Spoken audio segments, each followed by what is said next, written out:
by others and was an important subject of this gathering, concerns the international nature of the activity.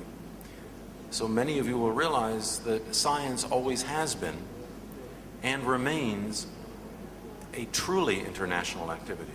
There are no national boundaries in science. The publications are both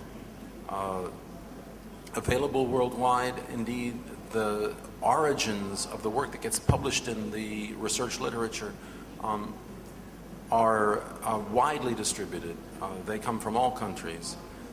And the only criterion for publication is the quality of the work, its significance, and the interest on the part of the readership. Science is inherently worldwide.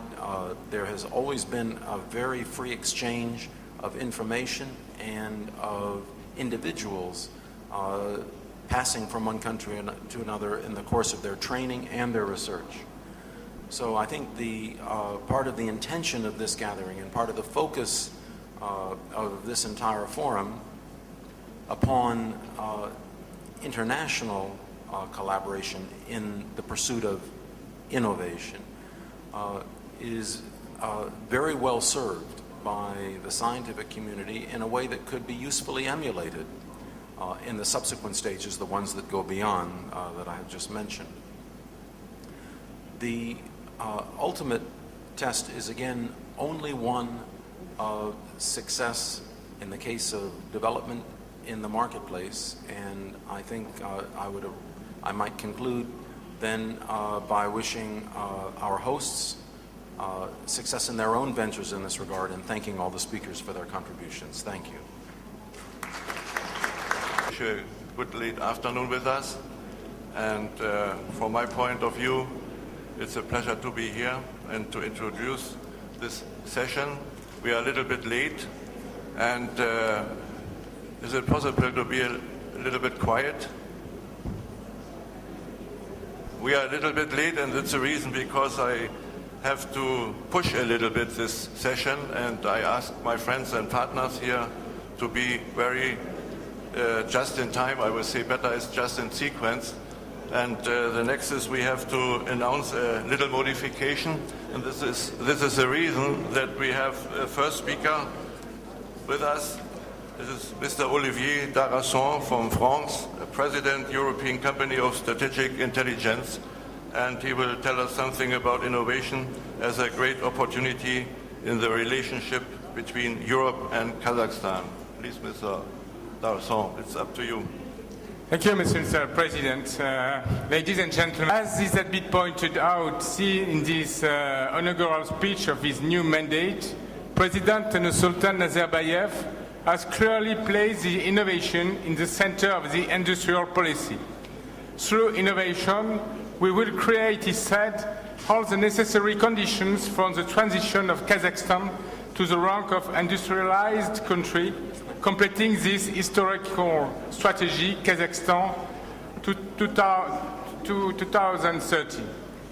Therefore, 100 absolute innovation will be researched in the government, and among these will be selected the 10 most promising projects leading to their implementation that will concentrate all the effort of the public authorities over the next 20 years.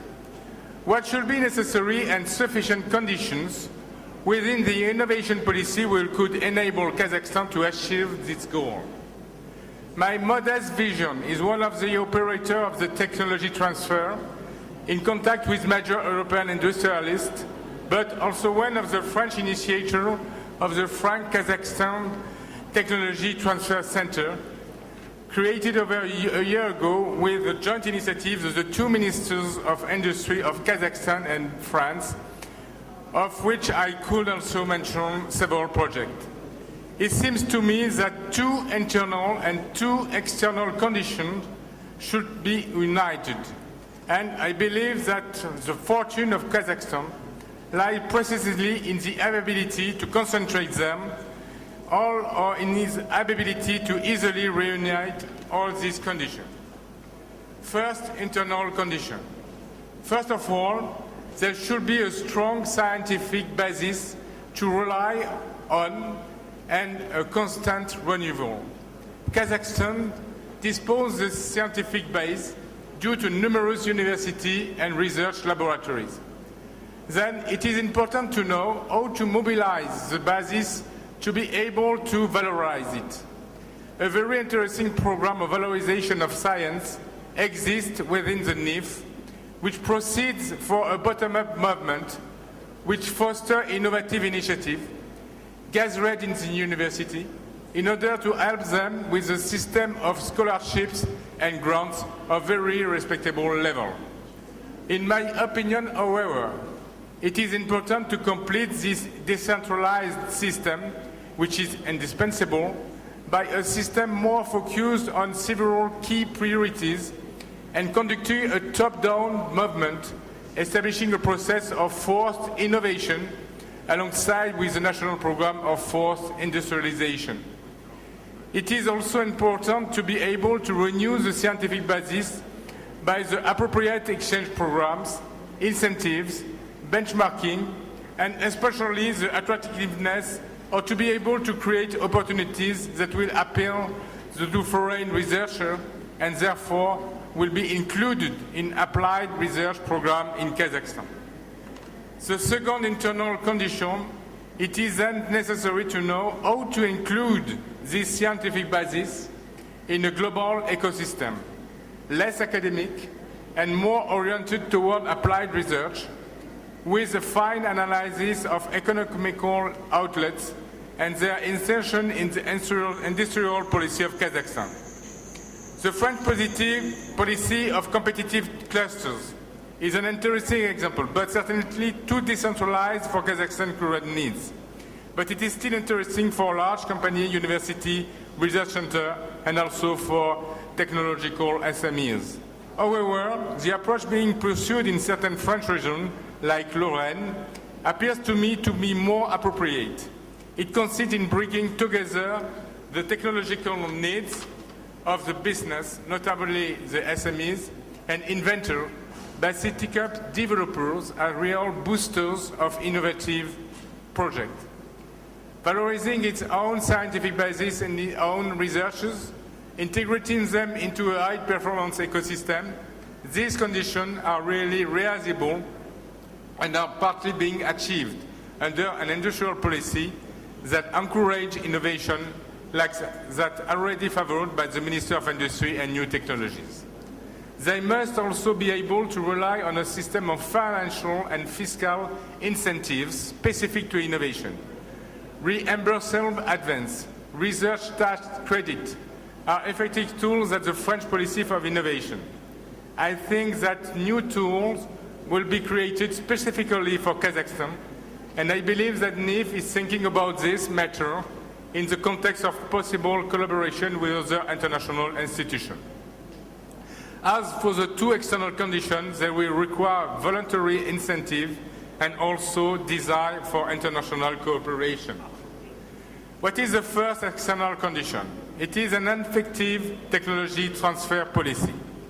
Technology transfer requires, firstly, an accurate analysis of the technology needs of industry, expressed by the industrialists themselves, consistent with the state industrial policy priorities and opportunities that may present themselves and that is important to take advantage of.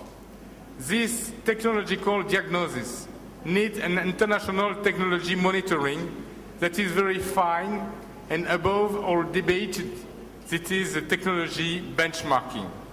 Then they require a setting up of real joint initiative organization like the Franco-Kazakhstan Technology Center Transfer Center, created in 2010 and whose first achievement bear witness to the pioneering role of the center and also of the common ambition that are motivating us.